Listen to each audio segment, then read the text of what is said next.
Hi, welcome everybody. We'll be starting in just less than a minute.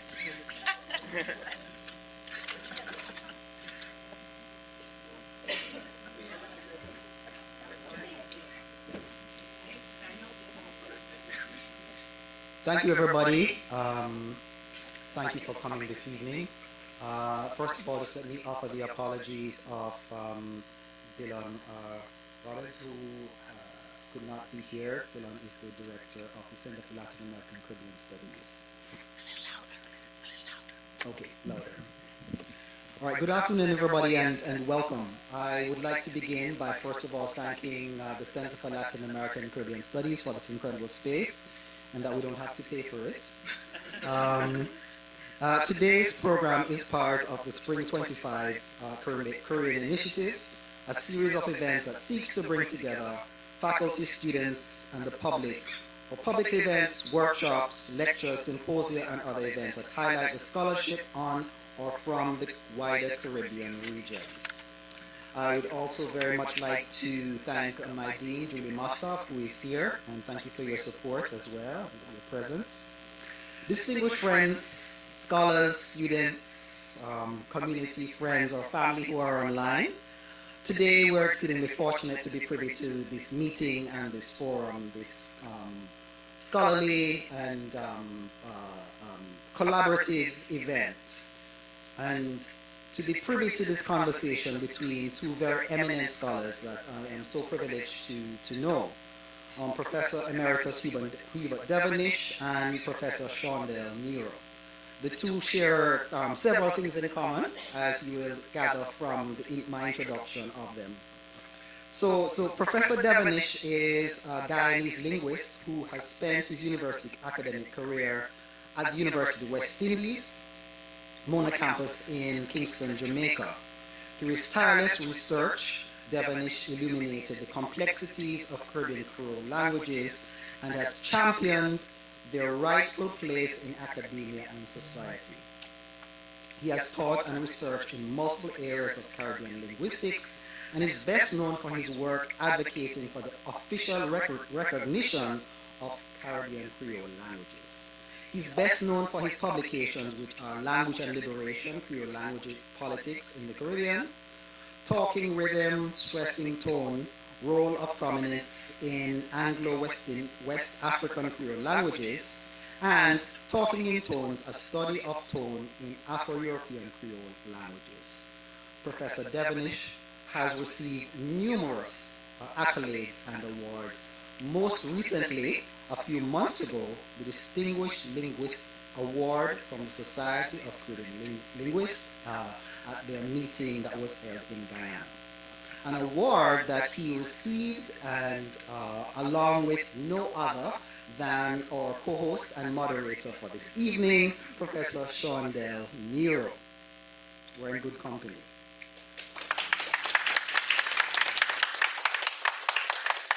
The impact of Professor Devonish's work on linguistic theory has been immense. Honoring his remarkable career, Professor Devonish, as a leading scholar in linguistics, language education, and cultural studies, last year there was a publication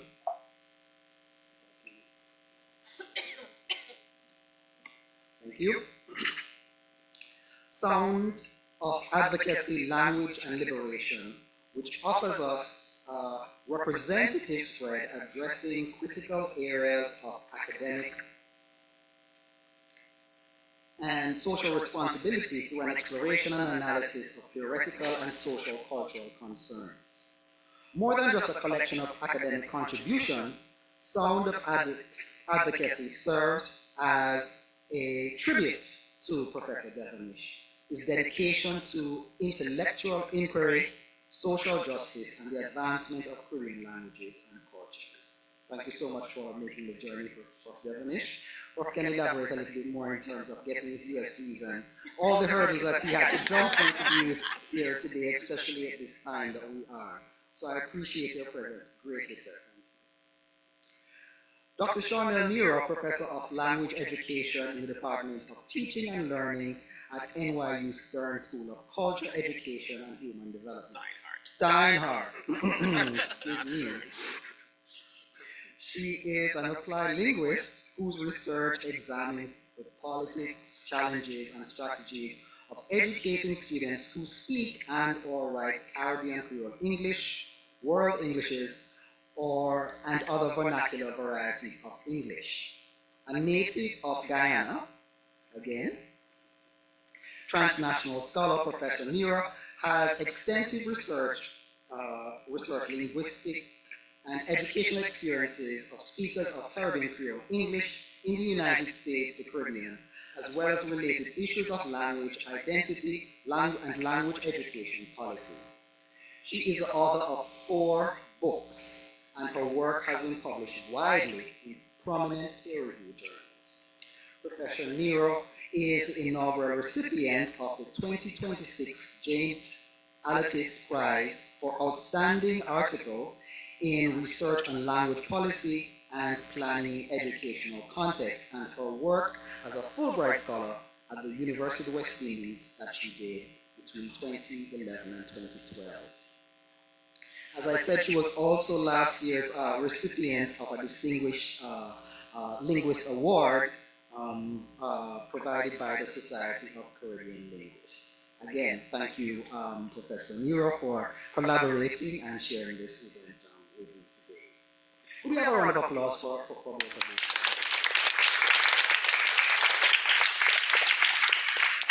you? I don't take these meetings of minds lightly, and they're far too rare, at least for me. So thank you again for your presence. So, why am I doing this, and why have I invited Prof. Devonish through the rigors of getting into the American Embassy in Kingston and joining us here in New York? Well, I'll offer a personal take in terms of how this has come together. So in my journey as an ecologist, I'm actually an ornithologist. I study birds, specifically parrots. My students will attest to that. And love of natural history, I've increasingly become interested in understanding and recovering knowledge, specifically ecological knowledge, biodiversity knowledge, the knowledge and experiences of Jamaicans, my parents, other Afro-descendants in general, as these relate to the natural world.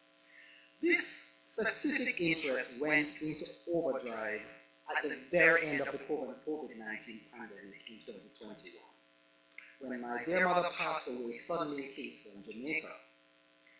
My path, and the path of my other sibling, who's also an academic, one with tenure, unlike myself, to gather and understand our parents' legacy beyond my training as an ecologist has brought me increasingly into the company of professors and faculty of cultural studies and linguistics. And I continue to contemplate language, specifically Jamaican language as it relates to the natural world. I've learned a great deal about these areas. My mother discovered my interest in nature at a very early age. I would say I was 10 around the time. And she took it upon herself to teach me a lot about what Jamaicans say country life, so to speak. She recognized the passion, and she increasingly taught me about the landscape, the biology, the plants, the birds, from her perspective. With a closer examination and some of my great years, which I now have, I look back at those discussions and increasingly recognize the African components that is embedded in what she shared with me. My mom never went to Africa. Nevertheless, her personal stories to share were profound for me. She spoke about things like patu, abe, which is actually a true African oil palm. She spoke about hafu, and as Prof. Devonish corrected me over lunch today, it's afu, not hafu, as I would emphasizing or overemphasizing my age there. Another component of Jamaican language and linguistics. She had truisms and community experiences with nature that had been able, through the published work of others, my own research across the Atlantic in visiting NYU Ghana, and through my network of ecological colleagues on the African continent to indisputably connect her knowledge to West Africa and Ghana. A lot of what I have spent the last 3 to 4 years thinking about would have little foundation. And many people would say that this is grief, this is fetishization. It would make a lot less sense had I not gotten the good advice to spend more time with linguists and to think about language.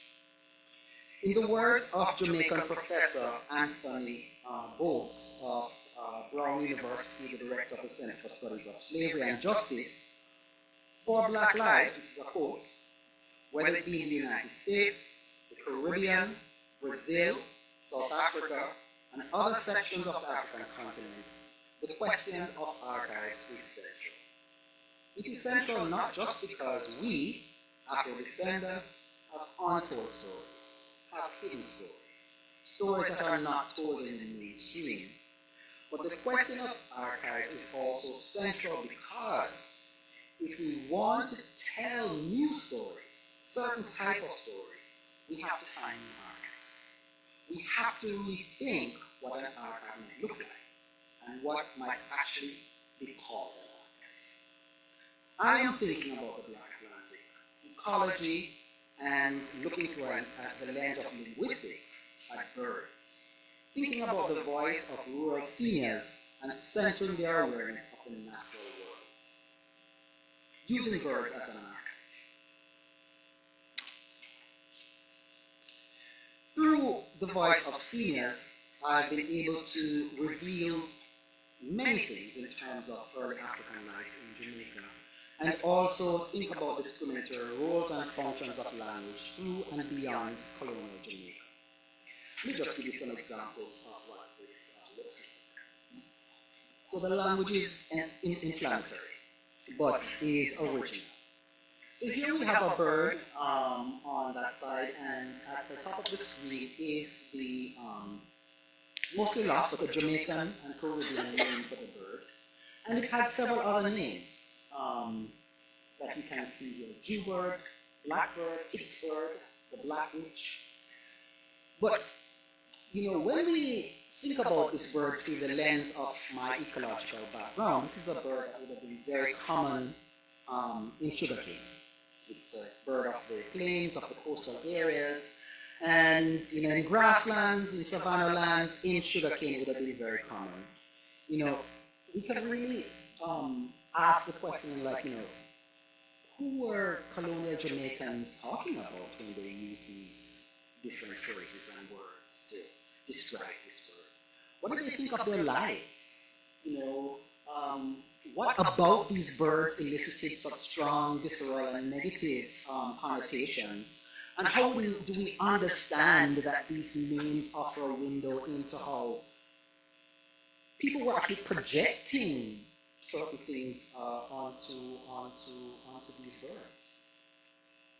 On the flip side, I must say, what has been particular of interest to me is how Africans and Afro-Jamaicans also projected their own lived experiences onto these birds. So here's our owl. It's an owl that is unique to Jamaica. It's a Jamaican brown owl, an endemic genera and species, very unique. But it has a true name, a Ghanaian name, a name which every child in Jamaica would know. It didn't take me long from getting off a plane in Ghana and walking, and there it was, and everybody knew what it was. It was a pattern. I was hearing the voice of my family, my fellow Jamaicans across the Atlantic. Another bird here, which I've discussed a lot with Professor Devonish, again, a unique Jamaican bird, but it has also, similar to the patu, a true name. Not as well known as the patu, but it has many names which actually appear, and I'm continuing to think about these things, reference not only Twi Ghanaian culture, but multiple cultures, because it resembles very closely a bird that was very common in sub-Saharan Africa. So my fellow academic scholars, students, special guests, I know I'm taking you down a very juicy and interesting line of inquiry, but I also want to say that you have not come to a talk about birds. Despite my interest in the same, you have come to hear a discussion with two of the most highly esteemed linguists in the wider Caribbean. And this evening, one of the things that I'm hoping that we will hear about are research on themes such as conquest dichosia, something which I credit my Birds Caribbean colleague, Celia Blake, Professor Blake, who pointed out that this was coined by Professor Devonish, and it describes the process that language is lost, damaged, and changed as a result of language discrimination and the alienating experiences of the colonized because of colonial hegemony.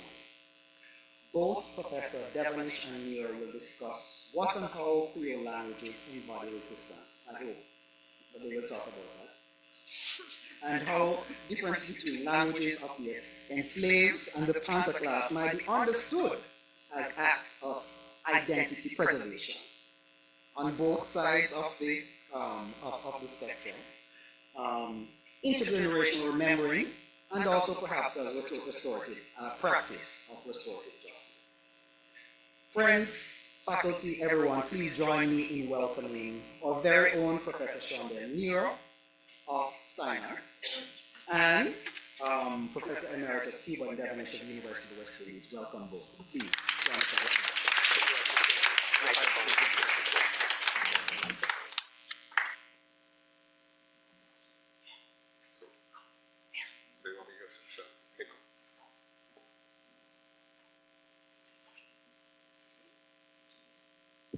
Testing. Thank you, Leo, for that great introduction, and thank you all for coming. And it's been a good time to talk about language, particularly in the time that we're in. Let me start by saying that thanks for giving the space and time to center the question of language in the Caribbean. And the topic today, language and liberation, could not have been more timely, as we are in a period of political uncertainty and stress in which language is playing an incredible role. Words are being used, words are being disappeared, and so it's a good time to reflect on language. The beautiful thing about language is that we all have it. It's something that makes us very human, and language can connect, it can disconnect, language can liberate or suffocate. So we are choosing to focus on language to liberate and liberation. We'll go on a bit of a retrospective journey with Hubert today, starting with his seminal book of the same name, which I do have, I'm going to sign after. 1986, Language and Liberation, Creole Language Politics in the Caribbean. And we'll sort of chart the ebbs and flows of Creole language politics and culture all the way to the present. I want to acknowledge, though, that Professor Devonish is part of a large cohort of linguists and language educators who've been doing this incredible work for many years. Some may be in the audience, some may be online. I just wanted to name a few of them to credit the work that they've been doing, going all the way back to Fred Cassidy and LePage, who wrote the first Jamaican English Dictionary, John Rickford, Carrington, Lawrence Carrington, Dennis Craig, linguists and language educators, Hazel Simmons MacDonald from St. Lucia, Michel de Graaf from Haiti, Mervyn Aline, Peter Roberts from Barbados, Marta Jaikoff in Curacao, Jacques Pereira in Aruba. All of these people have been doing this work for many years, and I want to acknowledge the work of centering Caribbean language, validating, legitimizing Caribbean language, and having it become part of the educational process. I would say the word colonial or some derivative of that word is likely to come up a lot tonight. That's because I think it's very hard to talk about this hemisphere that we're in. We, all of us, especially including indigenous and African people, without mentioning colonization, as I believe the current way we understand this region and exist in this region has been deeply affected by the colonial enterprise. So it's very hard to talk about that without that word coming up, just as a frame. So Hubert, we'll start with asking you to just tell the audience a little bit about yourself and what got you interested in studying language and linguistics in the first place.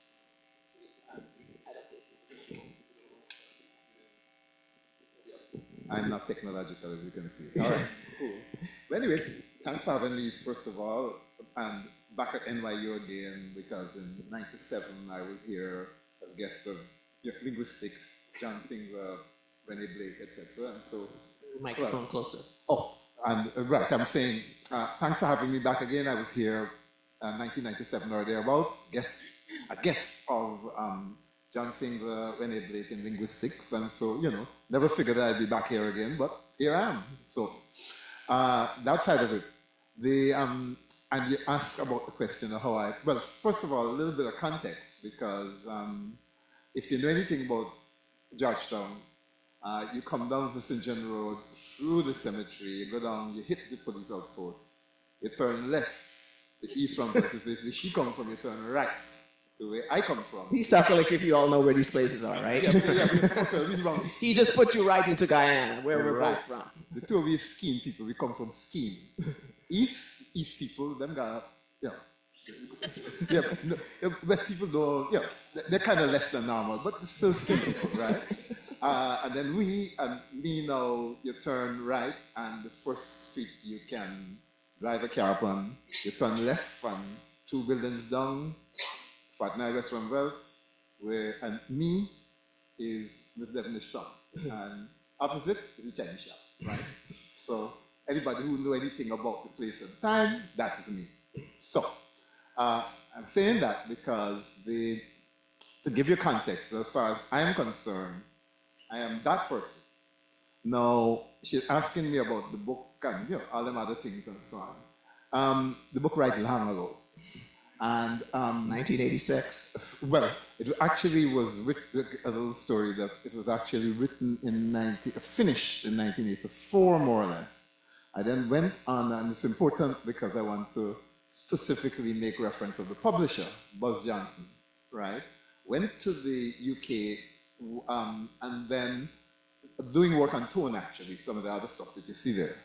And then towards the end of the year, somewhere in about April, I came into contact with a publisher who was from Trinidad and Tobago, Buzz Johnson, who actually he and I were the same age, and we had a lot of similar interests, and he said he would publish a thing. He had started a press called Career Press and published one linguistics book by somebody called Marvin Dalfinis on St. Lucian Creole.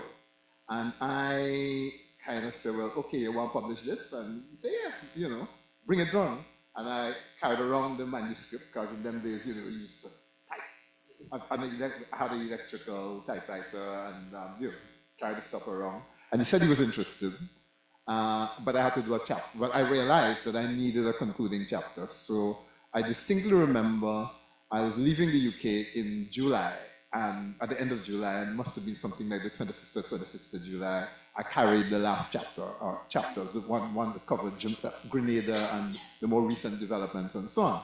Left it, and then next year it got published. Much to my surprise in a way, because you do something and you don't think it ever gonna happen, and then it published, and they say, okay, cool. And at the time, the response of the linguists was, because this is off the wall.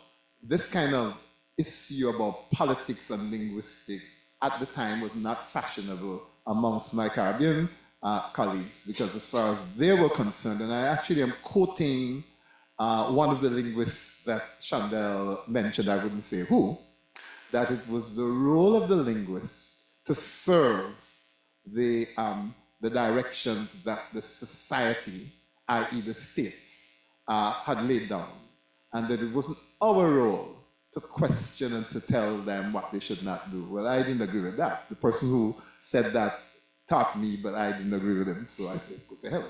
That's basically. So the book is a go to hell book, right? It was a book that was saying, go to hell. No, the people who taught me were all very nice, intelligent people who none of them ever said, don't do it. What they did was to be, when they listened to my ideas and they would smile, and you knew that they were saying, okay, he will grow up at some point. But just, at the time when I was talking to them, I was 28, in the early 30s and so on. And he'll calm down at some point. They asked, or to put it another way, I had, this is when I taught in high school. The deputy principal, who was also had also been my maths teacher when I was a student. I'm told that he was once asked to give a telephone reference for me. And what he said was that Hubert Devonish is a hardworking teacher, popular with the students, popular with his colleagues, full of bright ideas, none of which can work. So that book is a book of the bright ideas that my elders said couldn't work. All right? So that maybe summarizes, it gives you context because 40 years later, because I think certainly we are on the 40th, even though it was published in 86, I was mentioning that it was actually completed in 85. So we are on the 40th anniversary of the completion of the writing of it.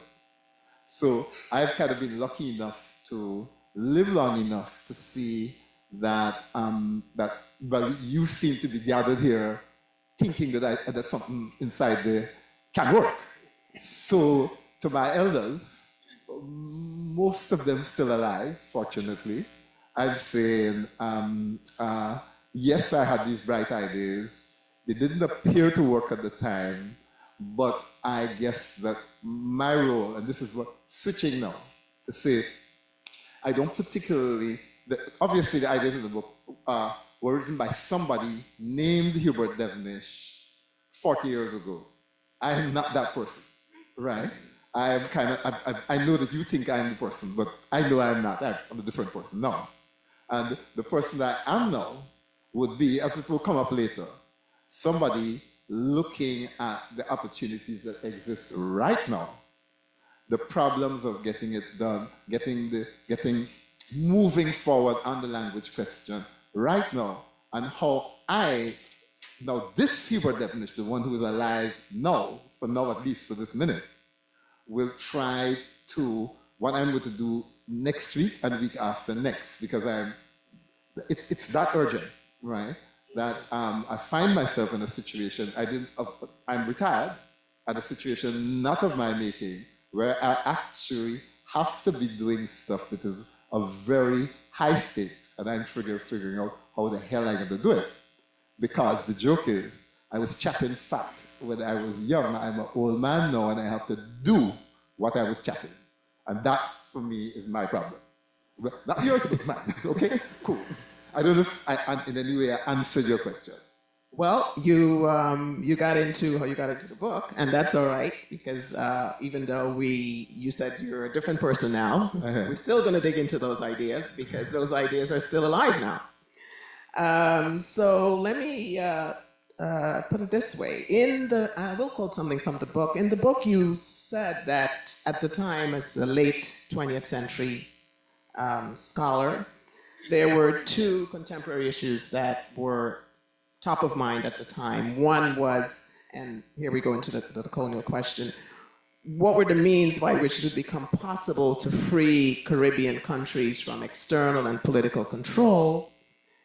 And in that process, what would be the role of Creole languages, or what Creole languages can and should play in freeing Caribbean nations from economic and political control, which at that time might have been called colonial, but now we are in the 21st century, and I guess you could call it, sort of global control by Western countries. We're still facing that question. What role should languages play in freeing the Caribbean from that control? Well, again, you have to, first of all, deal with the politics of then and the politics of now. This was the 1980s. The US had invaded Grenada in 1983 to end the Grenada Revolution. So that would be in 1984, 85, when I was completing the book. The biggest issue, the issue just before that was the, let's put it this way, the events leading up to the change in government in Jamaica where I was living in 1980, just to take two examples. Again, not unconnected with US interference and so on. And you fast forward it to up now, where the most immediate issue that occupies public discourse in the region is the fact of the US threatening to take away the visas of heads of government and heads of state because of the alleged trafficking of Cuban medical workers in the region. Of course, for anybody who was alive during COVID, it was only the Cubans who helped we, right? You people kept your vaccines for yourself. The whole world saw that. And you now telling us what? Anyway, I wouldn't say anymore. I'm giving you context, right? I will say the minimum in order to make the point that we are not anywhere removed from the then. Neo-colonial, colonial, you name it what it is, we are still there. We have, but of course, we have new situations, new options. But back then, of course, there was a famous, I'll say something, yes, about the context of the 1980s. Somewhere late in the 1980s, after Language and Liberation was written, John Compton, who had come back to power, because what you need to understand is in the 70s, a whole range of left-wing governments had come to power. And people of my generation had the illusion that we had won. So stupid, right? And we had no sense, right? But that's the advantage of living now, right? Because a lot of things that you think would never happen again, they do happen again if you live long enough, if you have the fortune to live long enough. So we had thought that all this kind of stuff was done with, right? And then the 80s now was the time when things kind of started to move back.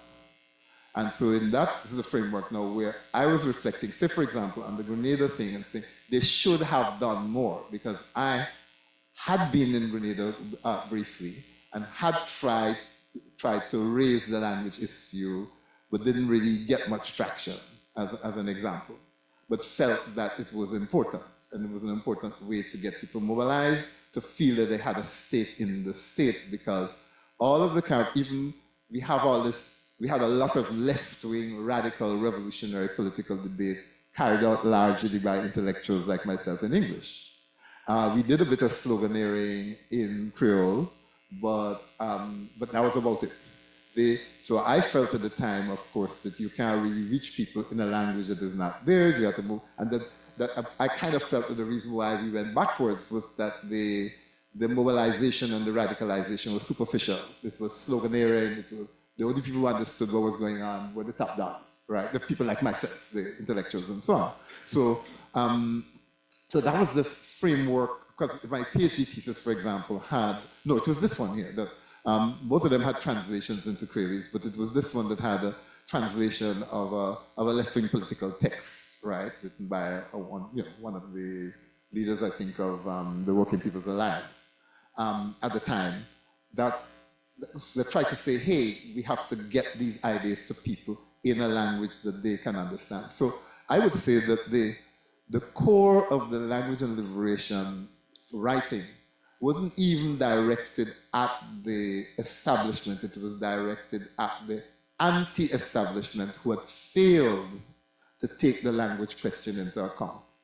And I had this, if I had a model at all, right, I was trying to do what Fanon had done in terms of the the psychology of colonized people and so on. I was trying to address it from the point of view of what you call the law of language.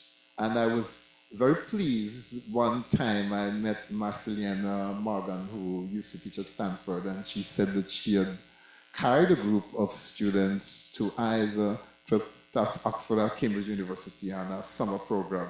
And the library had a copy of the book, and the students stole it because they thought it was so worth stealing. And I thought, that's probably the biggest compliment. It used to be called at that time liberating books, right? So you're freeing the books from the library and opening it up to a much wider audience. So this actually, even though you will read it differently now, it was intended to be an attack on the left in the Caribbean, who were so transfixed with their English orientation and their belief that somehow you could create revolution in English and in French and in Dutch, failing to realize that it is the people that you have to talk to. You have to talk to them in their language, and that you, the educated people, have to bear the inconvenience of translating and converting the stuff that you read in all the Marx book and thing into a language that they can understand. So that's what that was about. So I know you're going to read it differently now, but this was the color of the book and everything about it was directed at a political audience, a left audience, and saying, they do stupidness. And that's why they think turn back, because they know that no sense. That's what that was about. Okay. So that's following that your insistence that national liberations cannot be successful without the vernacular.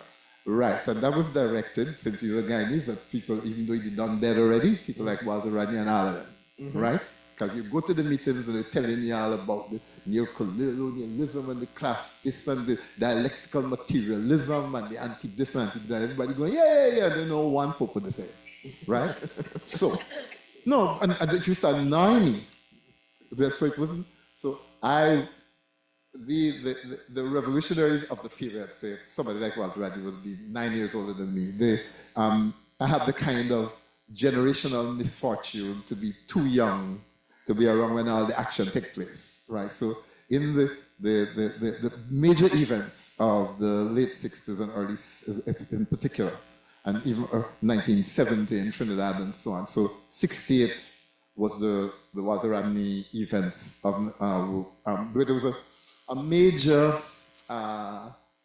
political uprising surrounding the expulsion of Walter Rodney, who was a Guyanese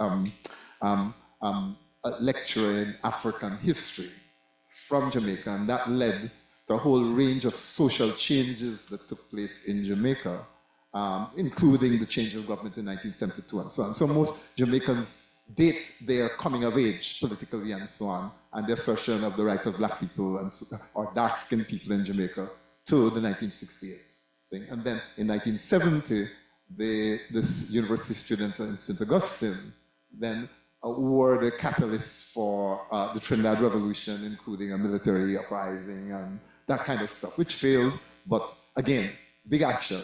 And I am just about coming out of school, and I vexed because all the action just happened. You missed the action. So, yeah, vexed, right? So maybe that too, but the advantage or disadvantage of just being too young to be in the action gave me the perspective of kind of coming behind and saying, but what might have been wrong? So the book also has that element of being too young to be carried away, being young enough to be part of it, but not young enough to be part of the leadership or anything like that. You're just coming behind and picking up the bits and pieces, and you have the opportunity to say, yeah, but that's not right. Why are you doing that? Why are you doing that? And so on and so forth. And so that also is context. So I'm just saying, don't look at this thing from the perspective of 2025, but what happens with these things is that they come to mean something else later. But at the time when it's done to address all the much older than me Caribbean left-wing leaders who had read a lot more than me and knew much more than me and had done much more than me, but had seemingly failed to do the obvious, which is to, in fact, commit, as I think it was Cabral that would have said, basically commit class suicide, meaning that you have got now to take the trouble, having been culturally incorporated into something else and having learned all your politics and so on in another language, you have to now unlearn all of that and repackage it in the language of the people. And what happens with elite people like ourselves is we're too lazy and or we fool ourselves that the people will understand arrogantly. And just because you get a kind of facile, superficial understanding among some of them, you say, yeah, we don't need to do anything, we don't need to do any work, right? But so again, the context of that was that we had to do it. But then the problem with these left-wing fellas is that them don't respond to common sense. What I've just said is common sense. So this book was intended to put it in their language. So you have to tell them about history. You have to go back to Egypt, and you have to go thing, and you say, look, and you find all the left-wing literature from so on, so on, so on. So I am trying, this book was trying to persuade the people who were engaged in trying to transform the Caribbean at the time that language was important, and I was going to write a language book in left-wing, Marxist-Leninist, whatever you want to terms, that would persuade you that you in fact need to change your practice. So that's what this was about. It was trying to change the nature of the political debate, at least the anti-establishment political debate, to bring it into and to make it focus on the language question. That's one. And then force the leaders and the activists to change their own, to go through the inconvenience of rethinking all of their politics and all of their economics and everything in the language of the people, the effect of which would in fact be to cause them to, I feel, change some of those ideas, because the ideas don't move smoothly from language A to language B. When you move them over, you also change them. And hopefully the change that comes about is a change that makes more sense within that particular culture. That was, I vaguely knew that. I wouldn't say that I knew it to a full extent, but I kind of knew that that's where it probably would go. So yeah, and thank you for that, because that really sort of puts in perspective the audience for the book. But let's look at the Caribbean peoples themselves, which is where you were trying to say this is the language of the people. It's going back a little bit before those movements of the 70s. What were the ways you saw colonized people themselves responding to linguicism, which is just language discrimination, even coming from pre-independence all the way to the independence movement? People themselves were living through a colonial history of the privileging of the colonial language in the case of the Anglophone Caribbean English, but in other islands, French and so forth, Spanish in other cases. What were the ways in which the people themselves use language as forms of resistance? Well, without the intellectuals. Well, let me just use it by continuing to talk it, right? You know, people say bad, this, that, and the other. Now, one of the interesting things that you get at the time of independence is the belief on the part of the elites that these languages would fade, because in fact, many of the left-wing intellectuals felt that, speaking for Guyana, for example, that Creolese was a result, a sad misfortune as a result of lack of education. And that when education came, you would learn to agree your subjects and your verbs, and you would fix your pronunciation, and you would eventually speak like the way the language is written in books, and that would become now, in other words, we speak this way because we have no choice. Because like the poor health system, you have a poor education system, and therefore you talk a poor language as a result. That was the complete mindset of the people who, not just the people who ruled, but the ones who wanted to change the system. They felt that these languages would go away because they are a result of lack of education and so on. Now, I will, again, anecdotally, without mentioning a name, say that I was part of, well, at somewhere around age 20 or so, I was 19, I was part of a political organization in which one of the more prominent Guyanese left-wing, you know, people, intellectuals and leaders was a part, and I produced a pamphlet. Me and a friend, Frederick Kusun, we wrote a pamphlet in Creole, and then found, but in those days, when you write it, there was the days of the gestapner machine. You have to, you write it, and then somebody types it on a gestapner. So people shaking their head. I'm sure they don't know what I mean. There's a thing, you type it out, you cut the stencil, and then you put the stencil on a thing, you write, and then you grind it, right? And you come out, right? And that's how you used to produce political pamphlets and so on. And so, even in this organization, we were heavily reliant on people who had access to this equipment, particularly at the University of Ghana and so on. So when we produced the pamphlet, the particular individual who was going to get it printed proceeded to change it, to anglicize it, and to only leave a little bit in Creolese at the bottom. I know that he meant well, because the intention was the writing system, that a lot of people might have been turned off by the writing system. The kind of people that he represented would have been turned off, and the people I was trying to reach wouldn't read it anyway. But the symbolic effect of doing it, of course, was important too. He didn't quite see the point. So even within the framework of the political thing, it was changed, and there was never discussion about why it was changed either. But of course, we at 19 and 20 dismiss that as petty bourgeois. You don't expect that from them anyway. So boo, the long about your business anyway. So, right. So that's like water off a duck back. That's okay, right? And so on.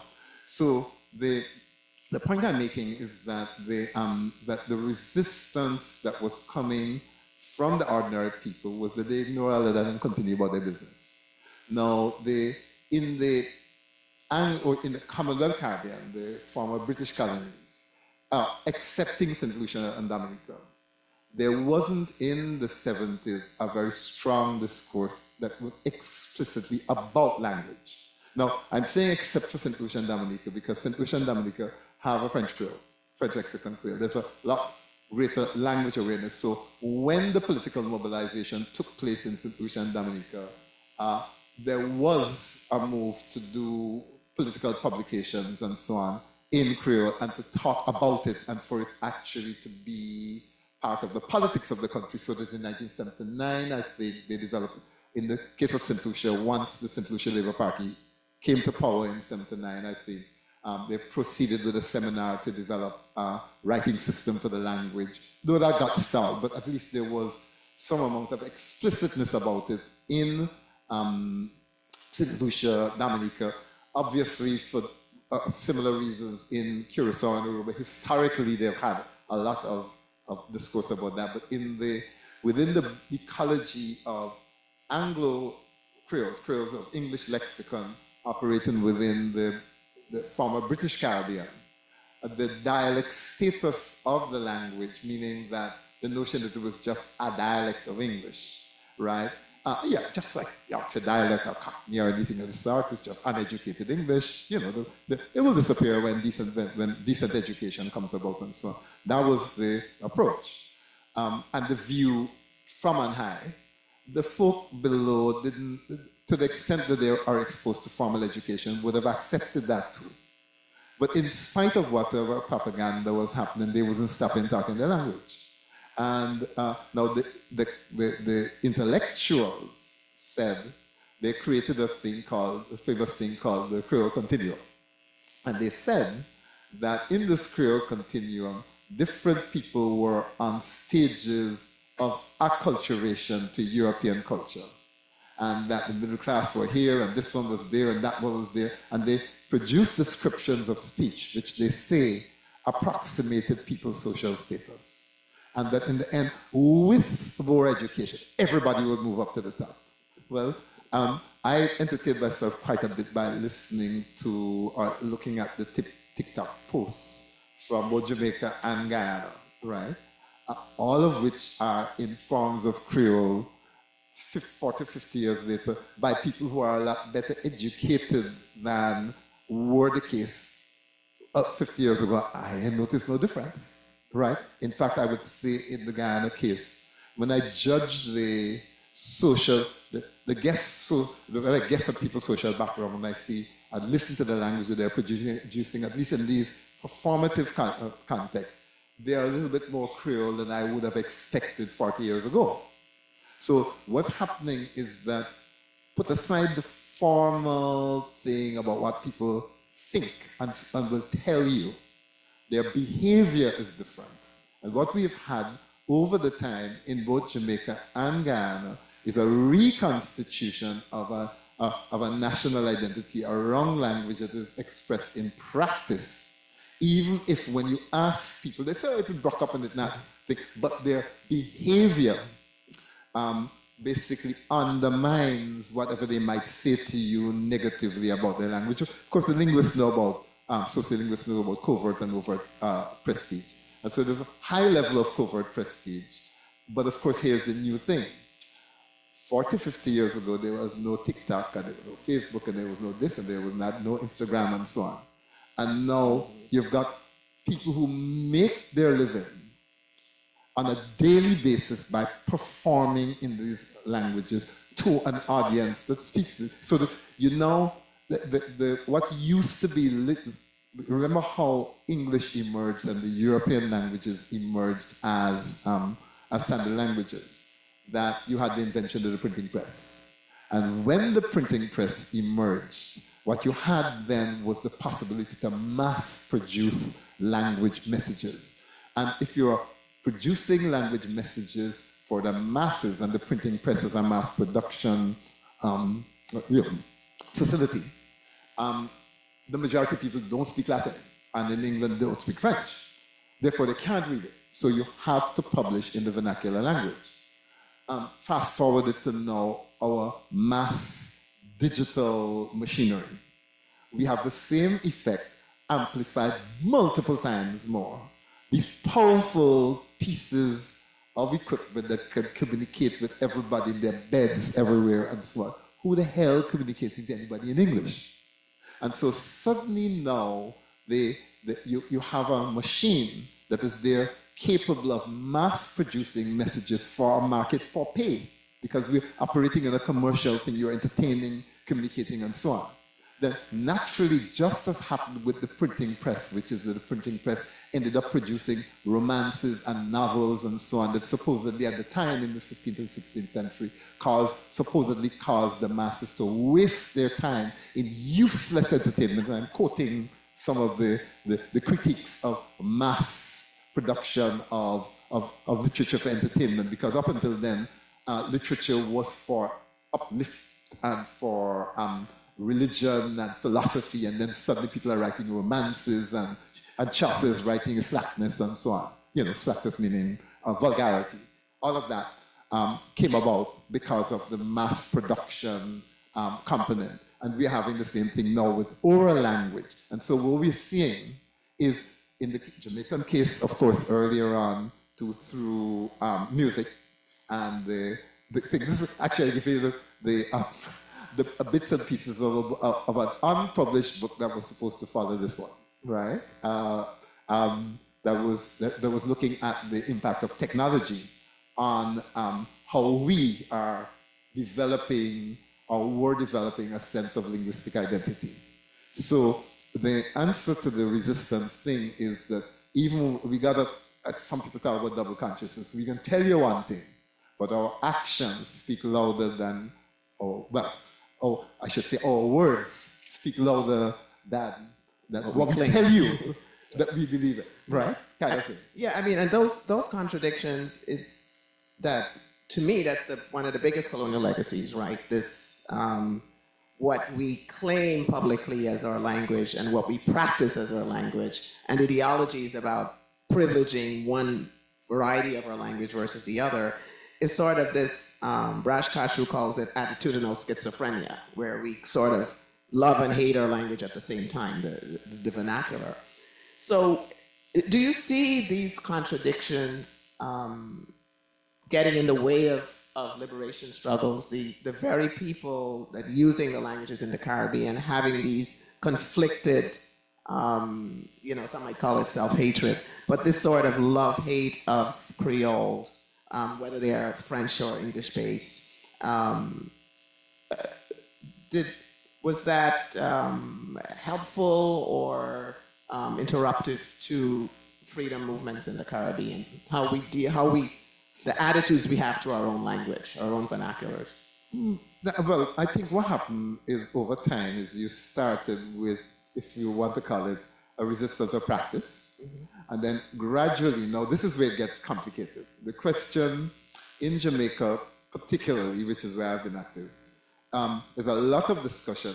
What role did we, meaning people like myself, as advocates, this is a tiny group of crazies, did we play any role at all, and more generally across the region, in the change in attitude, change in status and functions of these languages to a point where they are now part of the formal debate? I mean, you get a situation where the immediate past president of Guyana, right, goes on, has actually a 45-minute presentation on Facebook in which he talks about the importance of making Creole an official language. The only question I ask is why the devil, when he was president, he didn't do it. But nevertheless, it's this Facebook thing in which he, and refers, interestingly enough, to the work of the Jamaican Language Unit in Jamaica. And I had something to do with the JLU, so think. All right, good.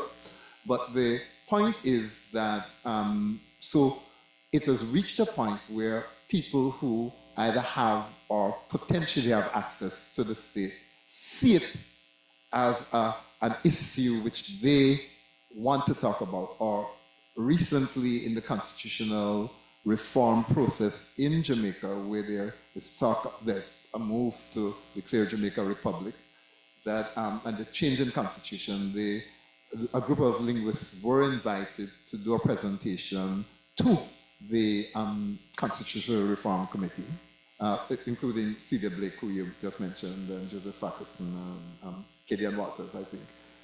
Right, so they went and they did their presentation, and the presentation included an argument that Jamaican should be named the language that unites all Jamaicans. It's patterned on the Haitian Constitution, because of course, after Language and Liberation was written, Duvalier got overthrown, and Haiti eventually ended up with a constitution which declared Haitian Creole to be the language that unites all Haitians, and then declares that French and Haitian Creole are the two languages of the Republic, or something, the two official languages of the Republic, right? So the last year, I think it was, at the Constitutional Reform Committee, that presentation was made. I would just make a passing comment about how things changed, that one of the co-chairs of the Constitutional Reform Committee was actually, is actually a PhD in linguistics. So we have managed to, so obviously he's not in a position to publicly, since it's a process. But the point I'm making is that the process has reached a point where the linguists have managed to infiltrate their concerns into the state structure itself. That's one side of it, right? But this wouldn't have been possible, or this was aided by the fact that the people's attitudes were changing. Now, I know one linguist who would say, we just got lucky, that we were arguing for something. The people moved to that position. It isn't that you had anything to do with it. That's one option. the other, in other words, it's a coincidence that Devonish was starting his stupidness, right, in 1980, so the book, right. Nobody never read that book. But by 2004, or I think it's a 2004, 2005 language attitude survey of Jamaica, in that survey, we find that 70%, approximately, of the population declare in a nationwide survey of 1,000 people spread over lots of demographics and geographical area, that in fact they would opt for having Jamaican given official status alongside English. This is in 2004. That a similar amount would opt for a school in which both languages are taught are used as mediums of instruction and of literacy, and both would want public parliamentary debates and so on to take place in Jamaican Creole, right? And about 80% viewed it as a language.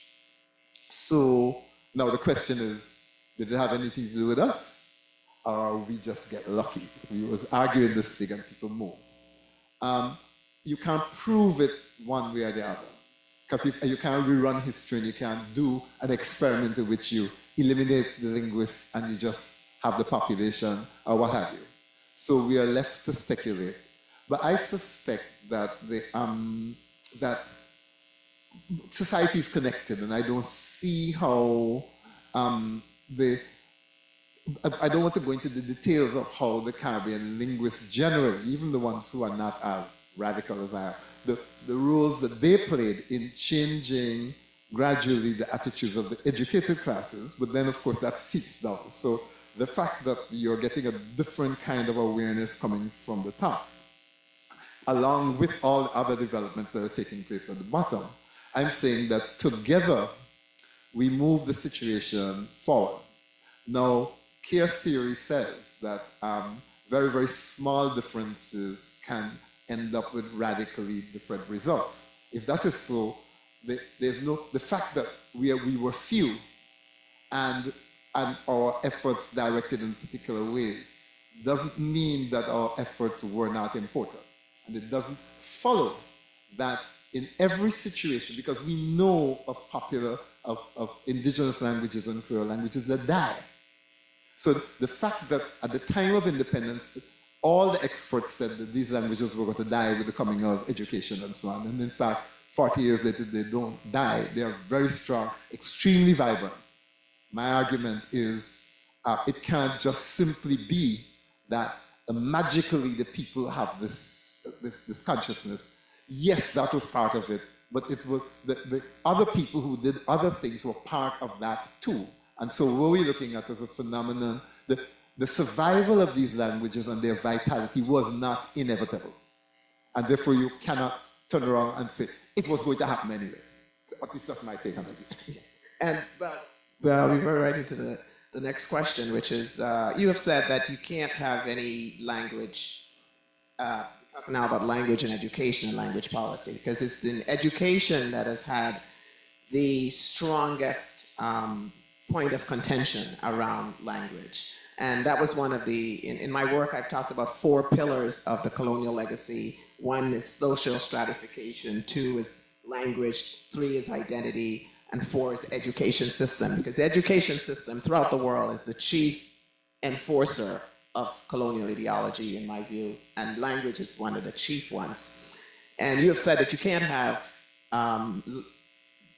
liberation of language education without a liberation of the society as a whole, because the education system is one of the major institutions. So you have been among the forefront of linguistic scholars pushing for official recognition of Creole, and you made mention that in the French Creole colonies it was slightly different than in the Anglophone Caribbean, where it was always treated as a dialect, and I think that complicates the question, which the language dialect division itself is a kind of a Creole construction where, language is legitimate and dialect is bad. So you have been at the forefront of that movement in Jamaica. So far, what were some of the major challenges you've encountered as a linguistic scholar, and how did you deal with them in trying to get this process, which is still in progress? But I think you mentioned the education system. Now, apart from, say, so for example, in Language and Liberation, there's a section on language and media, all the different areas of state, politics, education. But my interest, I was never, beyond arguing that the people who were in language education were talking stupidness and that they should do different. I didn't have that much of a genuine interest in education because, particularly in areas like teacher training and so on, because I had a bit of a prejudice, right? It's got to do with my own experience as a child growing up and as a young person, high school and so on, which is that the trained teachers, people who I knew to have gone to teachers training college, were, for me, by and large, not very sensible, right? Because they were very orthodox. I hated orthodox teachers, the ones who come up and they know exactly how to lay things on the page. From the time they start writing to the board, you know there's a trained teacher. You say, okay, idiot. Said me, people like me. So, well, that was straight out of the teachers training. Right. So you could see why I would never want to get into education, because for me, education was a set of thing about regimenting people who can't think. Now, my exciting teachers were the ones who were not trained, who would never write on the board a certain kind of way, and who would come in and just read something, right? Whether it be Somerset Maugham or Louis Bennett or whatever, they just read. They come and they do their own thing, right? And I was excited by teachers who make it up as they go along, who talk in Creole. My maths teacher teach maths in Creole. He was a lawyer, my maths teacher, the same one who say I follow ideas, none of which can work, right? Was actually a trained barrister, right? He taught maths and he taught it in Creole, okay? So that interests me. He was definitely not a trained teacher. So I don't have much respect, never did, for trained teachers because they're too orthodox, and I was never interested in orthodoxy and them kind of square, boxy people, right? So I would That's write... okay, I'm in education, I'm not taking this personally at all. So I write what they should do, but I had no intention of being the person to do it. So my engagement in language education, I'm probably better known for that than anything else, but that's a pure accident. That in 2004, I was approached and told that that some people, I think it was the SIL people, some institutional linguistics people, that there'd been an approach to the Ministry of Education to adopt the use of Jamaican, some kind of bilingual education in the school system. But the people who made the approach, it was a set of church-connected people in Jamaica, along with an SIL representative. And the message they got from the ministry was, we perhaps might consider it, but we don't want no outsider involved in this thing. And that you stand a better, they were told, you stand a better chance if you got somebody, an insider. No, I'm technically not an insider, because I'm from Guyana, but anyway, I'm a quasi-insider, right? So I was approached to ask whether I would be willing to take up the cause, to take it over, because the person who was making the approach, Mrs. Faith Linton at the time, she's Jamaican, and along with the SIL, she approached us at the JLU, specifically me, and said, would you be willing to take this on, because we need an internal entity with some status and so on, and we think that you are, would you be willing to take it over from us? So I said, okay, you have the ears of the ministry, and let's give it a shot. And so, without skipping things, we eventually got the traction. And I now found myself to be the person, this thing here, this one here, to be the person who was designing a project for bilingual education in primary school. Yeah, the same guy that doesn't like educators, right? Right? So the first thing I had to do was to go find somebody who was a bona fide person in education. Got Karen Carpenter, who was an educational psychologist and stuff like that. Karen come on. That's another long story about barely getting her before she go and take another job.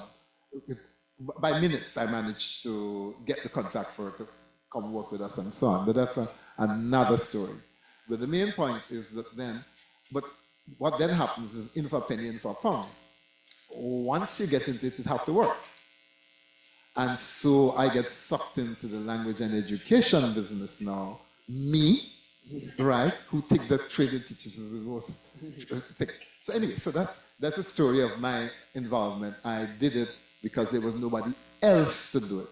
And I was angry and continued to be not particularly happy that all of the initiatives in relation to the use of indigenous local languages in the Caribbean, all of them are taken, at least in the Commonwealth Caribbean, had to be taken by linguists and not by, because the people in education continue to mouth nonsense that is basically oh yes, the language is good and we need to take account of it and so on, and we respect their language and then they will move over to English at some point, and that kind of stuff. That continues to be the ideology of people in education.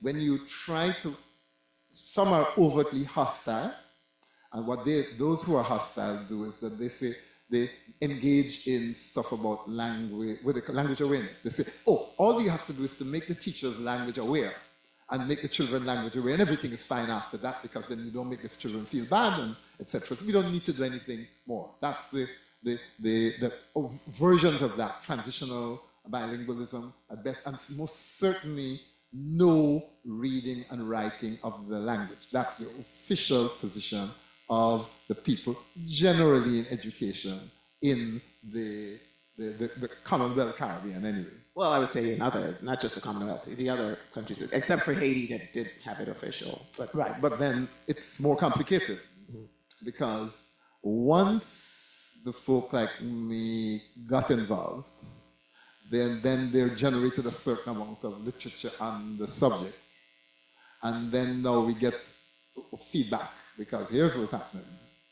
That the ministries of education typically get, for their curriculum reforms and so on, they get funding to carry it out from foreign entities. Sometimes it's the British, sometimes it's the US, the idea, whoever, right? And these foreign people employ foreign consultants. And those foreign consultants read the literature. And literature is written by people like me. And so what happens is they end up advising them and changing their curriculum based on the literature, both the international literature and the more local ones. And so you have two curricula, the one in Ghana and the one in Jamaica, both of which, the Guyana one is 2022 or 23, the Jamaican one is 2018, which explicitly say, the Jamaican one I'm quoting, that the ideal product of the education system at age 15 is someone who is literate in both Jamaican Creole and English, can demonstrate the capacity to speak critically and intelligently in both languages. And they say something else, both languages. And if you go through the curriculum, there's a constant, English still is favored, but only slightly so. Overall, this is a fully bilingual curriculum, where what they do is that in relation to the writing of Jamaican, there are no specific guidelines to teach and learn the writing, but it is assumed that you can learn, that you can write it, because they say things like the child shall express his write a paragraph or whatever it is, or write 2 sentences about so and so and so in the home language, right? Or in Jamaican Creole.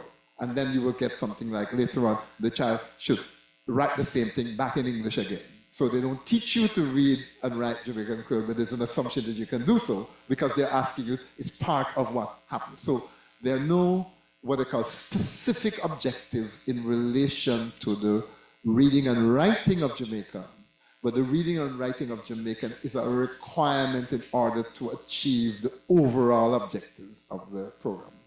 So that's what the national curriculum of Jamaica looks like.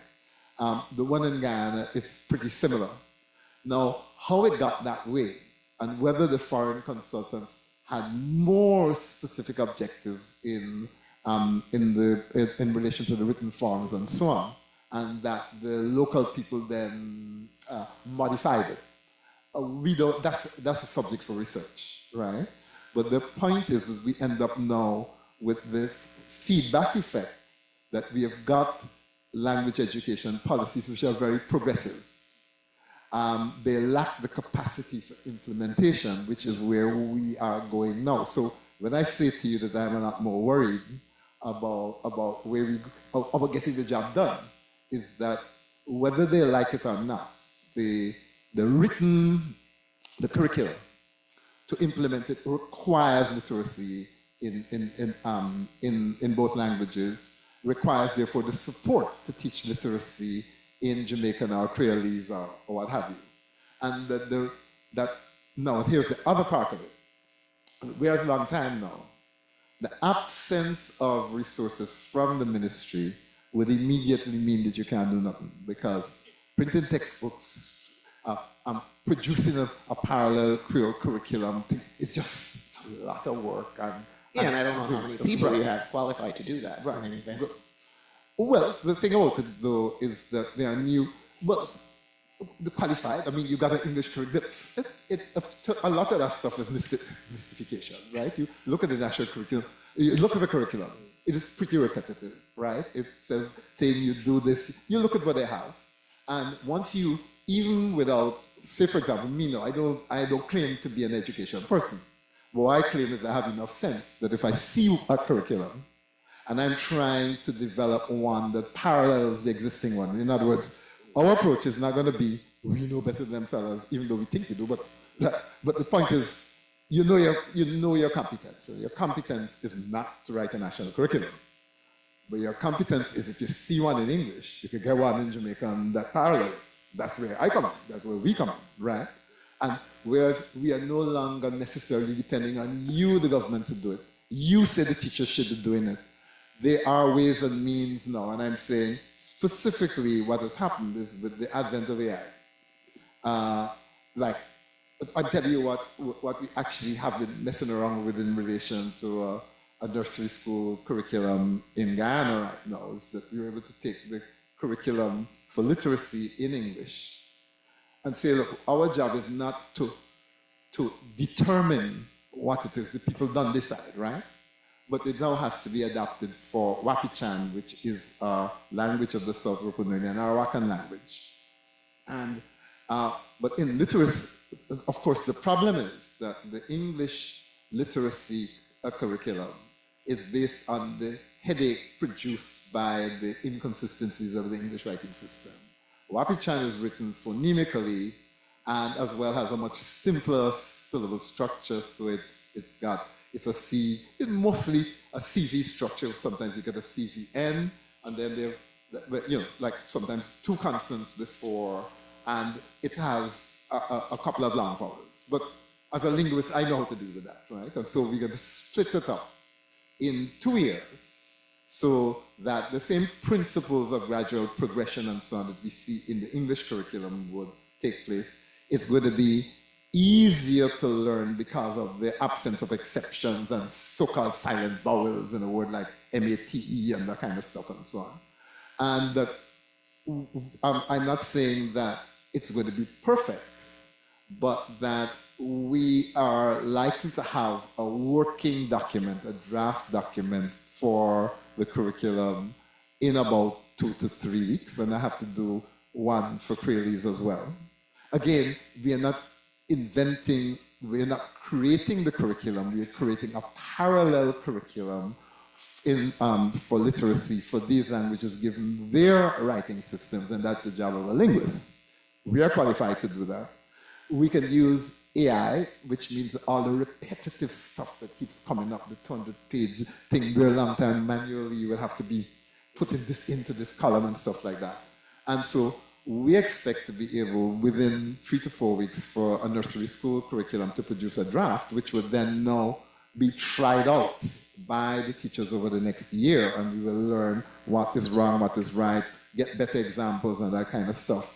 And we are doing so. It just so happens that we were part of a project that was not designed to produce these curricula, but the Ministry of Education in Ghana changed its nursery curriculum in the middle of the project.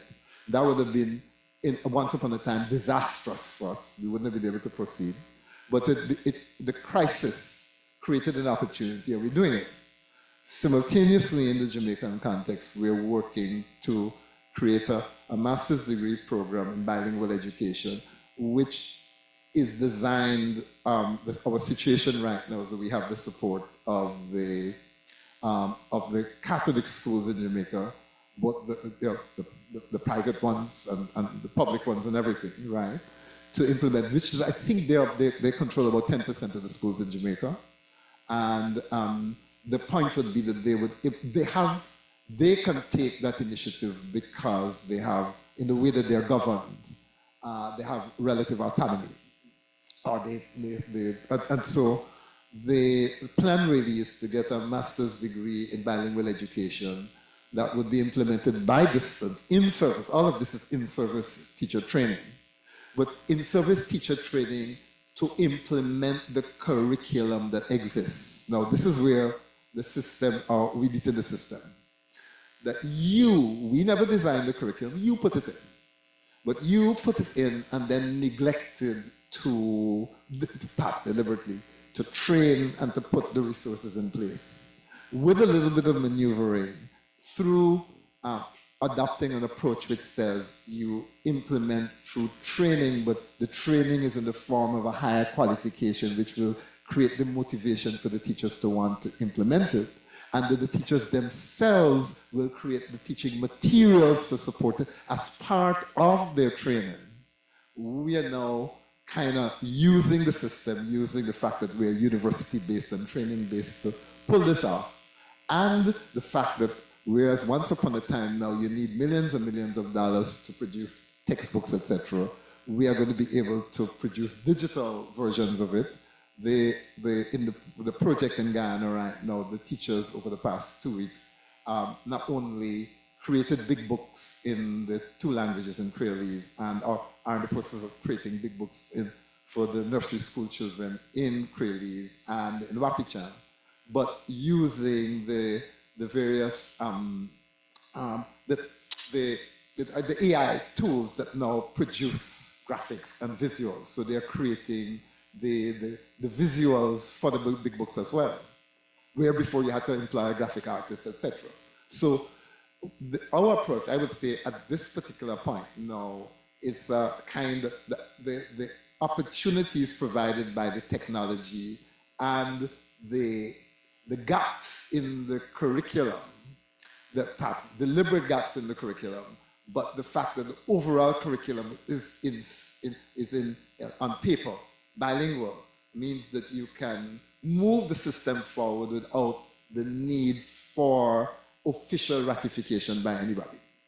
And when you add on top of that, so you got, in the Guyana case, it's very difficult to kind of put your finger on if there is opposition and where the opposition is. In the Jamaica case, we know where it is. I wouldn't say where it is. But the point is that at that official level, the language question and the language education question is now part of the formal public debate, and the present party in opposition has, in its election manifesto, statements about the granting of official status to the Jamaican language and its use in education. Now, it's not clear that everybody in the party or in the party leadership understands even what all of that means. But the fact is that we are in a kind of new situation where things are favorable or relatively favorable, but you're not going to get, because of the ambivalence of the state, you're not going to get a clear statement that says, today we are going to do X or Y. You may get some kind of statement, but you or we, the academics, the intellectuals, the ones who believe that we are supposed to speak on behalf of the people and act on behalf of them, we are the ones now who have to take the initiative and creatively push things forward. That doesn't mean that you're not going to get pushed back, but that's life. Yeah. So the ambivalence sort of continues, which is I guess, the challenge of, because language attitudes are really deeper reflections of, attitudes in the society as a whole, which we're still grappling with these post-colonialists. I'm mindful of the time, so I'm just going to jump to a So I'm not talking too much, right? All right, cool. I'll be brief with my because I do answer. want to get some questions from the audience. Just some context. I had gone to Jamaica about 12 years ago on a Fulbright scholar to look at the implementation of what was at the time a draft language policy with work that Hubert and others had done. And when I got there, I found out it wasn't formally ratified. So I had to kind of change my research question and instead looked at what I ended up calling de facto policy. Well, I just made copies of the draft and asked the teachers, read this draft and tell me what you think of it. And then I sat in 3 Jamaican schools for 9 months and looked at what teachers actually did in classrooms. And there's a whole body of literature in our field on de facto policy through teachers' practices, because by how you teach and what you prioritize in your class, you're sort of forming a policy. And clear patterns of when Creole was allowed and when English was allowed emerged from the work of observing teachers. And the ambivalent attitudes are very deep. And so bringing any policy to bear is always in the context of the political climate and just individual people's practices around language. I'm just going to wrap up with one sort of final question, which is more from your most recent book with Karen called Language, Race, and the Global Jamaican. And the book really looks at how the racial and this question of language and race and culture, how Jamaica, as there's a popular Jamaican expression, we lick about Witalawa, meaning we are a small people, little, but strong and determined and resilient. This island nation that is become this sort of global face of, through the music, through the history of reggae culture, how did Jamaica was able to do that. But in the introduction of your book, you were saying that the Jamaica made a point in the United Nations, UNESCO, to have reggae listed in their cultural heritage list. And in putting the face of Jamaica out to the world, the language was silenced, and yet all of the music and the lyrics was through the Jamaican Creole. And how is it that Jamaica was able to do this, to become the face of the sort of global, cool, black culture, and yet the language, which is so central as a structure, was silenced in that process? How is Jamaica being able to do that, to be this liquor place, but with this big influence, selling the music, but not explicitly the language of the music? Well, yeah, well, I mean, all of the music is sung, right? Yeah. And the work of Byron Jones shows how the lyrics start off being almost entirely English, because early Jamaican music is really ska, is adaptation of rhythm and blues, and there are a lot of basically covers of rhythm and blues songs and so on, though you get the occasional ska like Sammy Dead and so on, that would be a folk song. But gradually, as you move through the years to dance hall, which is the most current form, which is almost entirely Jamaican, you've had this progression of the Jamaicanization of the language. And I don't think it's true that, that there wasn't this aggressive emphasis on language, because in fact, many of them I've heard artists say that when they go to Japan, they chat Jamaican and they have to understand we. And so it's been very conscious that they are the way we chat. This is part of the thing. This is, so we moved from a time when there was not that level of awareness, but gradually the awareness has developed along with the heavy association of the Jamaican language with the music. But because by the time you hit dancehall now, where the emphasis is on the spoken word, so you move from a musical genres where the music is dominant to dancehall, right? Where in fact this is really rhythmic speech that you're dealing with here. And in that sense, the focus is the language. And in that situation, the consciousness of Jamaicanness and the time not just to the music but to the language becomes even greater. So I would say myself that it wasn't that the music went and the language was behind, but the music started off being very much of a clone of music, which was with English lyrics. And as that developed, because by the time of Bob Marley, you will find that the Bob Marley songs tend to have the verses in English, but the chorus in Jamaican. So that kind of thing. So, and then you move to a musical genre, which everything is in Jamaican. No concession whatsoever, right? So that's the development of the music and the development of the language consciousness as well. Yeah. Although you were mentioning that when they presented it to UNESCO to get global status, it was the sort of one love presentation of Jamaica, not the stand up for your right version of Jamaica. That's right? Yes, correct. Yep. Right. So here's a sort of wrap up two-part question. Looking back over this 40 years of your work, what are you most proud of?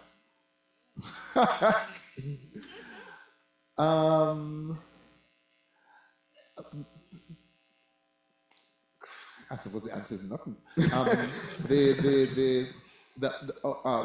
I suppose a better answer is what I am happiest about, as opposed to proud, because proud suggests that I did something that. Let me tell you basically, I am a product of a poor country that spent massive sums on my education. Right? I am lucky, right? My mother, my uncle, my aunt, my grandmother, my whoever never had this. I grew up in the scheme, and if it wasn't for the anti-colonial struggles and the opportunities which the British had to provide for more democratic education as part of opening up the system and so on, I just born lucky. I born at the right time. And the taxpayers pay for me, and here I am. I am supposed to do it, given whatever I born with and whatever I'm supposed to know. That's what I'm supposed to do. Maybe I should do more. So, but of course you can't relive life, so you don't know if you could have done more. But you could say, well, you try a thing and you do that. So proud would suggest that that I had the option to do less, and I did more, and so I. Right? No. I'm lucky, and I had the responsibility to do my best. So I can't answer whether this was my best, and I hope that it was. That's part one. But what I'm happiest was that I got lucky that I happened to be on the right side of history. And so the opportunities that others thought would never happen, the people who smiled at me and said, in their minds, grew up, this will never happen. Some of them said it could never happen, right? I happen to be alive and seeing it happen. And unlike most people, you see what happened is I did my DPhil thesis on the standardization of Guyanese Creole, right? To make it a medium for mass communication and so on. So I was able, in the year when I was retiring, to get funding from the university to put on twice-a-day radio news broadcasts on a national radio station connected with the university in Jamaica. And I thought to myself, whoever could have written a DPhil thesis to begin their academic career, and in the year of retirement actually be in the process of doing it, albeit in a different country. So that's luck, that ain't pride. right? And 8 years after retirement now, hook up in this language education thing and this opportunity perhaps to create national curricula and books and materials using AI in circumstances where it used to be said, oh, we can never have the amount of literature possible to keep children entertained, and so we could never afford to produce books because children learn to read and write and they read when they want to learn. They want to read a new book every day. But we can do it now. So I would say that's not pride, that's luck. I'm happy that we are able to do it, and I'm happy that we didn't sit down and do what the others said, which was, it can't happen, therefore don't even try. I want you to finish this sentence for me. When I think of the next 40 years in the Caribbean, I hope. Finish the sentence. I would say, I expect. I expect that the languages would now be foremost central in the functioning of the states. In other words, I expect that the people will in fact have taken over the states linguistically and politically as well. That these states are ex-colonial states handed to us by others, functioning in other people's languages. I am expecting that they will take control of those states and make it theirs. And that therefore means that whether you're dealing with law or education, the translation of concepts that we may decide we want, because some of them we will want to reject as well, but the understanding of our societies and the way in which we use language to organize them would be therefore truly reflective of who we are and who we want to be. And I expect, the reason why I say expect is that it is seeming to me obvious that our enemies, meaning our traditional enemies, meaning Western Europe and North America, are on their way down in the scheme of historical things. And therefore, this is why I don't say hope. I say I expect. You know, they say, all those who are up, they come right back down. They also say that birds that fly high, they come back down to die. Now, as that is happening, I would be embarrassed and ashamed if I were to come back in 40 years' time and find us in this mess. So I expect only the best, and I expect only Caribbean societies that have redefined themselves in ways that I can't even imagine. Thank you. Thank you. Any questions from the audience? Yeah. Yes. Oh, there's hands up over there. Sure, go ahead. Tell us your name and where you're from.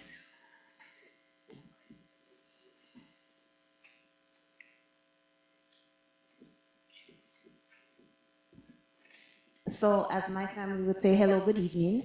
My name is Kimberly Baxter. I am a linguistics student candidate in the PhD program here, and I am studying African American English and also Jamaican Patois syntax.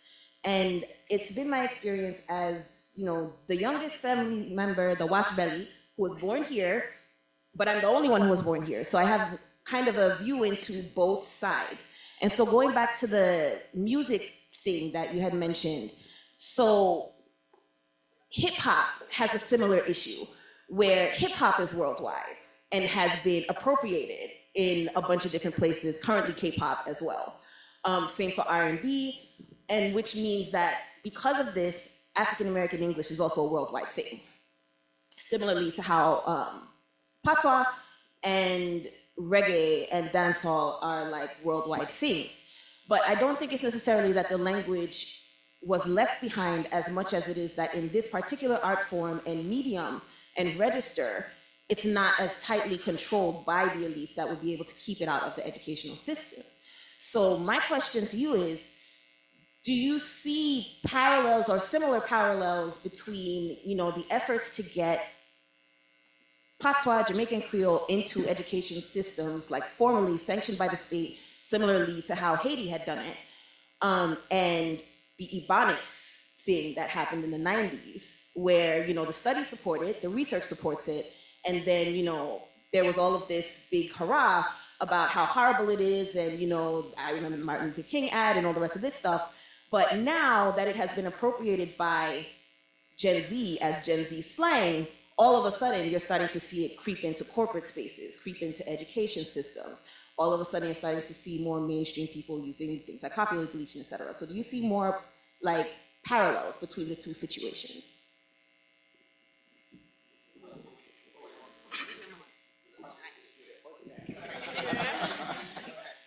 Right. Now, you see, when you're a minority, it's quite different to when you are a majority. A Jamaican who hears a non-Jamaican use Jamaican doesn't see it as appropriation at all. You're flattering me because you are adopting something that is associated with me. I am not. I am the majority. I run this place, at least, you know, notionally, anyway. So I've always been amused about the difference in response that African Americans have to their culture, because of course Jamaicans want other people to come and sing dancehall. Come to Jamaica and sing in our studios. Come to our shows. Participate, because you are. Both you're creating an additional market for our stuff. You're flattering us by adopting our. We are assimilating you, right? Now, appropriation comes when obviously you're a minority. You see yourself as weak, and the other is taking away that little which you want to hang on to. It's a defensive thing. I am cautious about commenting about stuff African Americans, because it's a different situation. I can come as a visitor and as an outsider make statements and stuff like that. I mean, the only thing I always say is that African Americans must remember that they don't own blackness, right? But that said, they must understand that. They don't own it, right? So in relation to the Jamaican thing, and Caribbean people generally, we do not view other people adopting our cultural forms as appropriation. We view it as us influencing them, and we are very, very happy for that. Because up until now, we still control the core, that in the end, no matter how many people sing dancehall, everybody knows in the end that the real dancehall is in Jamaica. So, yeah, no problem, right? So I think, and that would be generally true overall for the Caribbean. We know who we are. We still, even with all the colonial stuff and so on, we still have a base, a reference point. And therefore, in that sense, that authenticity can't be taken away. I can't comment about why it is that African Americans think that when other people take their stuff, that it is appropriation rather than them being assimilated to them, because I don't know. I'm not an African American.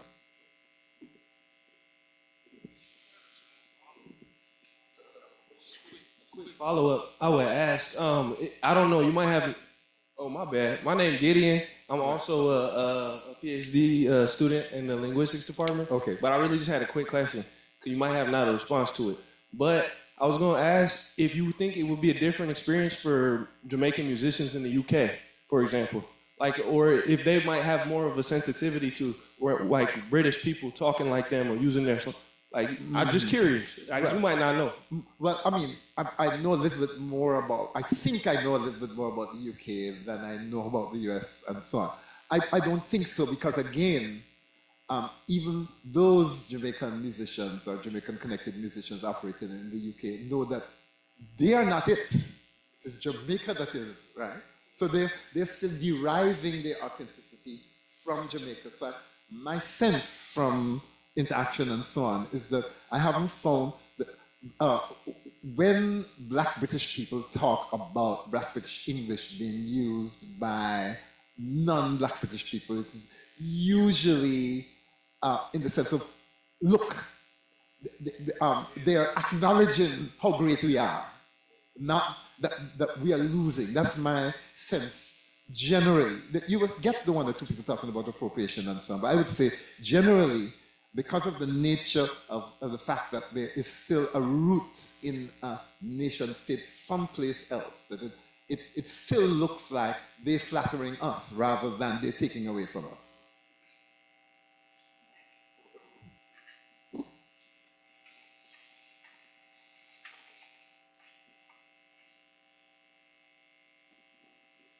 Well, thanks for a wonderful talk. My name is Robert Barron. I was an editor of a book called Creolization is Cultural Creativity, and inspired by the great work of so many linguists. Though I hit a wall understanding linguistics, I could only get so far, but always interested in linguistic language ideology and such. Trying to remember back in graduate student days when I read Mervyn Elaine, I seem to remember that he spoke about the Creole continuum as involving both the prestige and non-prestige varieties, as well as in between, but also that there was considerable code switching. So that ambivalence was kind of written, baked in to the experiential language. So I'm having a little trouble formulating a question, but I guess the sort of the thought is that this has been a persistent strain, these ambivalence and multiple uses of language.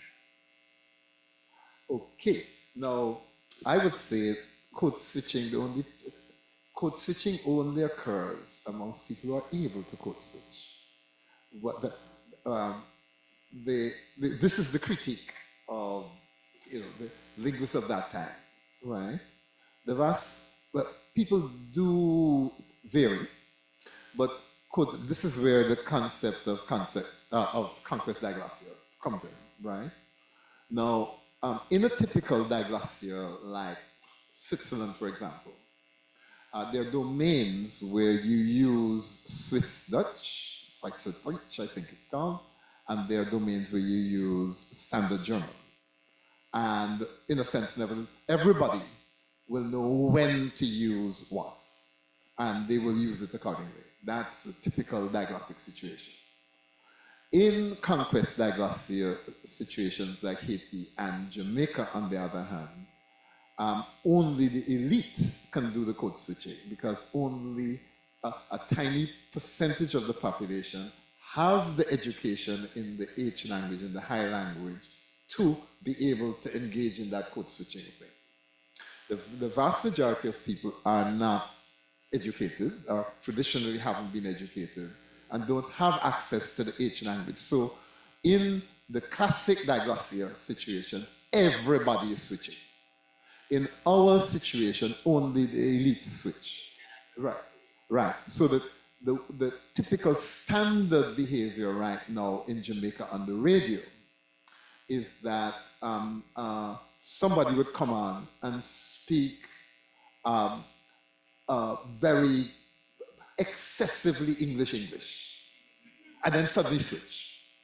What is that? The message is that now that I am speaking in Jamaican, don't make the mistake of thinking that I can only speak Jamaican. If I make the point, at some point, I might start off in Jamaican and then switch to English, but I'm making the point, don't think, say, Nero nigga, right? I mean, I am educated. I am choosing to use Jamaican. Isn't there hypercorrection even among less educated people, whether it be code switching? What you get then is an attempt by some people, not all, in some situations. Now the research here's again,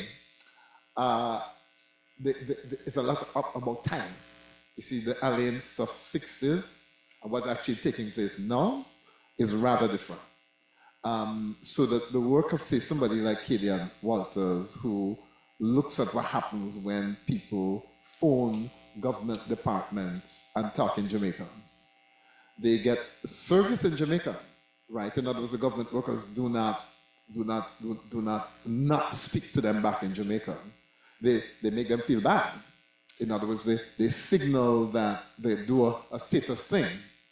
But it is quite normal for people to use Jamaican and to get service from even the highest people in Jamaican as well. So that now you mentioned the thing about things like hypercorrection and so trying to talk up a little bit.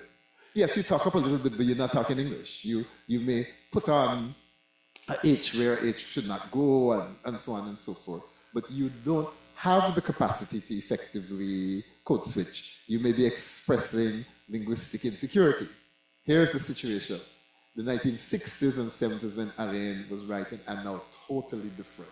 You go to Jamaica and what you will find generally is that people who do not speak English are not making an effort to speak English, right? They are saying you have to understand me, right? And you know, this is my, so yes, you still get the slight, the shifts and so on and so forth, but I would say that what he was describing then, to the extent that it was true then, is much less true now. And that the overall pattern is one of operating, say a friend of mine, I think coming from South Africa, but came to the airport and realized that even the customs, the immigration, everything was going on in Jamaican.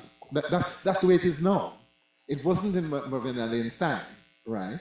So we have moved to a point of a very strong, a natural acceptance, even though the ambivalence still exists. So, however true it was in Alain's time, it's not true now.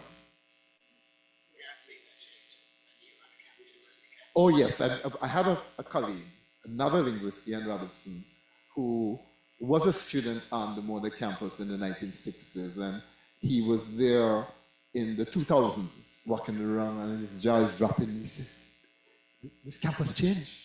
He said, "This campus changed. You never hear that language back in my time." So that's what's happening.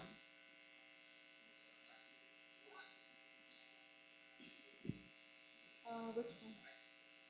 Yeah.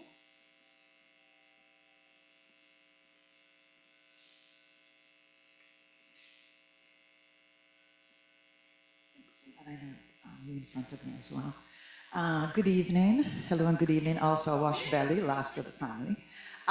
So I really so my name is Celia Naylor. I really appreciated the depth and breadth of this conversation. It's so rich in so many different ways. So, you know, I'm not a linguist, a historian, but and still just really appreciate it. And just a quick thing to Professor Douglas. It's Douglas, right? Who did the introduction? In terms of the expansion of archives, I just want to say, when you were talking about your mother's stories, that's an archive, right?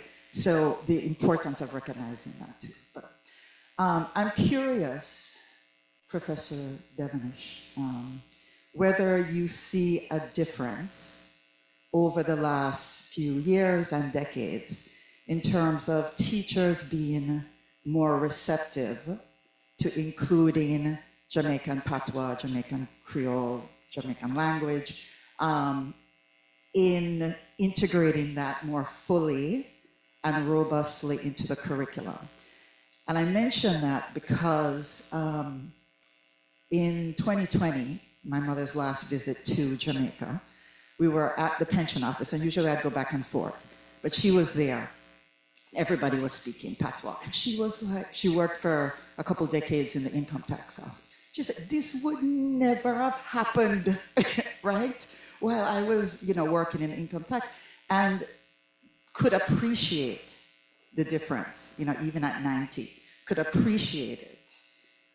Recognize, you know, what colonialism did, colonization, but could appreciate being able to speak in Jamaican in an office like that and being recognized for that. So I'm curious over the years if you've seen more of a willingness for teachers to be more interested, but also more willing to do so, or not. Just curious.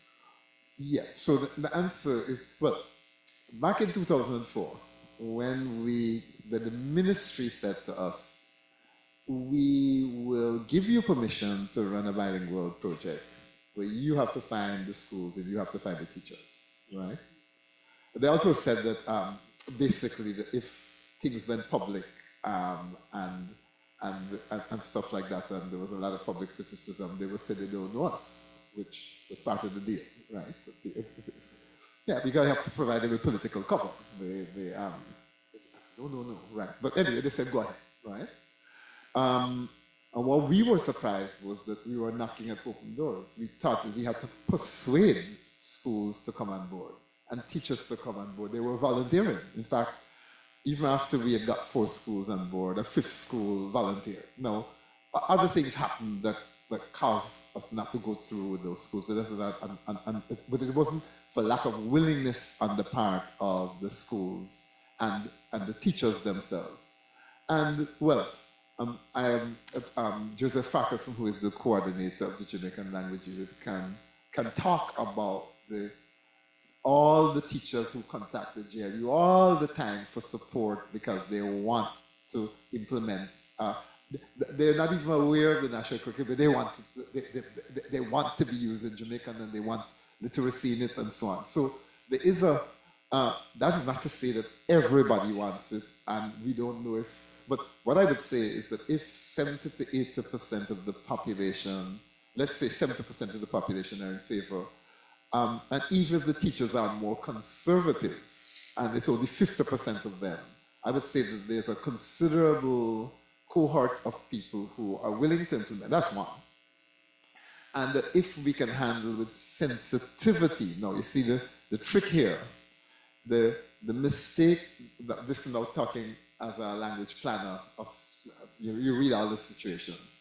If you get a central government bullying people to do X or Y or Z, there's going to be a lot of resistance. If on the other hand, doing certain things will result in your promotion and you're getting an increment, it's going to be a completely different thing. And if at the same time, it involves you getting a new skill.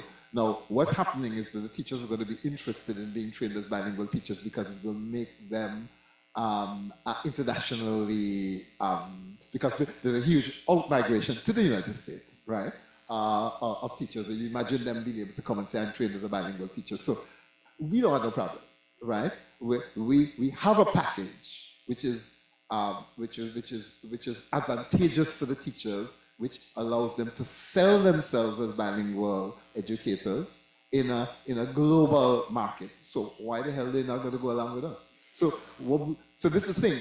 You have to understand what you're working with and work with it. And I think generally the younger people in Jamaica who are running the show now, the Farquharsons and Kadian Walters and the whole lot of them, they know, right? And they're running with it. So it's really just a question of looking at the development of a population which is running along and hopefully getting the support of the intellectual elite whose education they paid for. So that this is as it should be. And if they, the younger linguists, do their work, then we're not going to have problems with the teachers. I don't think. It's a generational, because there's still a range of attitudes among teachers, but it's definitely generational.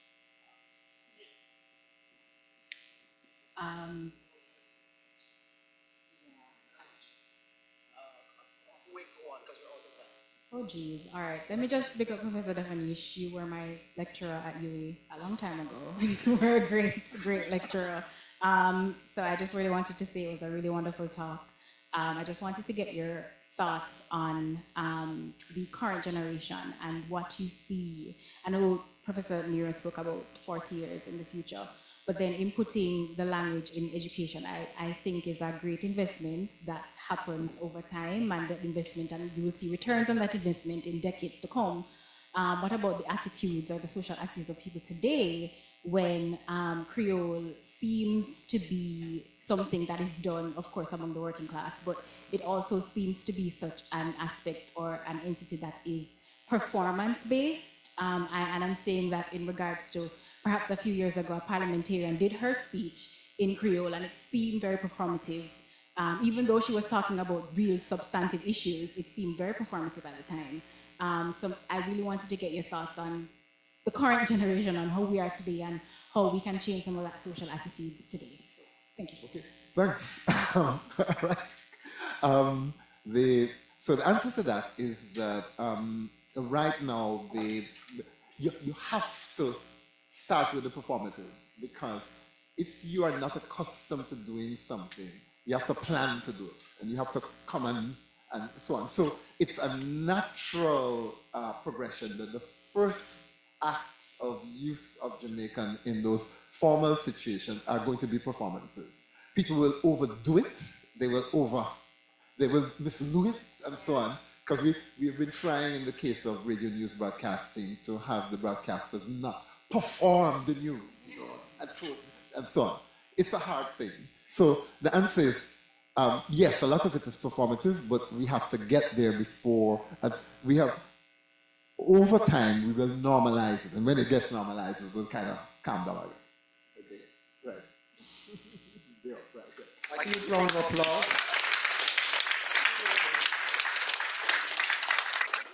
Thank you so much, Professor Nero, Professor Devonish, for coming. Thank you all for who came out today. I easily feel that we could spend so much more time discussing these topics because they intersect with so many aspects of our lives. I also appreciate the diversity of questions. It's so great to get to talk where everybody stays as well, which is a true test in terms of the quality of what we just experienced. So thank you again to the both of you, and thank you to everybody. Thank you to the tech team, all our volunteers, and again to the Center for Latin American Caribbean Studies for creating this space. I also just want to recognize some of the questions and even the contestations that we heard. In my class on post-colonial perspectives to nature conservation, we talk about this issue of African American English in the media. In the very popular blockbuster series Transformers, the clear way to know the underclass in the Transformers is this African American accent, the ghetto one, so to speak. Whereas we have this language which we call Jamaican and Caribbean, which is very much kind of fetishized and played up on the international stage. But it speaks to these very diverse and very important experiences that we're all having at some level, and I think that we should continue to interrogate. Also, just wanted to make a shout out to my students who are here. Right now we're reading Paulo Theory's work, Pedagogy of the Oppressed, and to Professor Devonish's point, and we're talking about the banking concept, this idea of education, how education happens in the classroom. Are we kind of teaching these kind of very traditional ways, or the problem-solving method that was advocated in that text? And of course, that book was also written quite a while ago, and but we continue. Ladies and gentlemen, we have had an incredible experience, and without any further thoughts or questions, we have hungry bellies to be fed, and there's food outside. So please join us for further conversation and retrospection outside in the lobby here. Thank you, everybody.